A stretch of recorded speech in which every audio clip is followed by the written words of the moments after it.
So what's the big idea? Hughes opens in the first three couplets with the ingenuity and fragility of the technology, and in the final three he sees the bad news coming down the line. Let's take a closer look at the title. Here Hughes performs the great switcheroo. Nobody in 1989 called telephone wires telegraph wires, not even in Yorkshire where I come from. So what is he doing?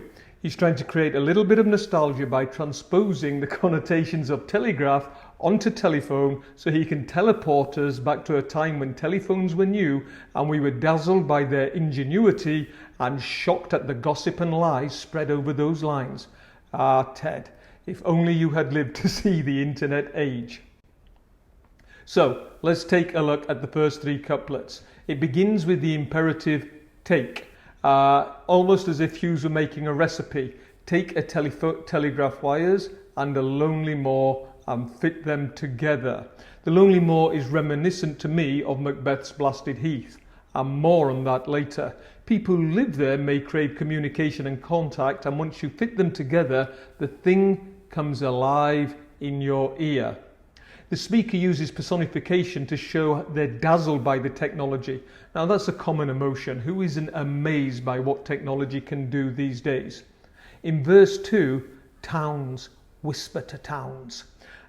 Over the heather, Hughes uses more personification, and on the positive side, the villages are connected, people are communicating, but whisper is an odd verb. Most people I know shout down the telephone, so whisper seems to suggest something secretive, something clandestine going on down those lines. And notice that heather is a little bit closer to Macbeth's blasted heath. Line 4 has a shocking rhyme, heather and weather. Come on, Ted, you are the king of sound, you can do better than that. But the basic idea is that the wires or the technology cannot resist the natural elements. The final, the third couplet, so oddly, so daintily made, it's picked up and played, seems to suggest the idea of musicality. The anapestic meter trips along, the rhyme, the alliteration and the phrase picked and plays all gives the impression that the phone is a musical instrument.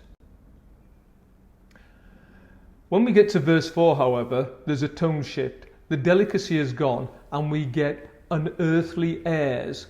The ear hears and withers. The phone was initially fair and fragile. Now it's transmitting foul news. The vocabulary unearthly and withers is similar to the description of the witches in Macbeth, and it seems that the phone is capable of transmitting the same foul prophecies as their magic. The final two couplets are tricky. The revolving ballroom of space bowed over the moor. I think is Hughes zooming out to give a greater perspective on the technology. And what is that perspective? Well, it's a bright face that draws out of the telegraph wires the news that empty human bones. It seems that the news that crosses those wires are full of death, despair and destruction. So let's go back to the big idea.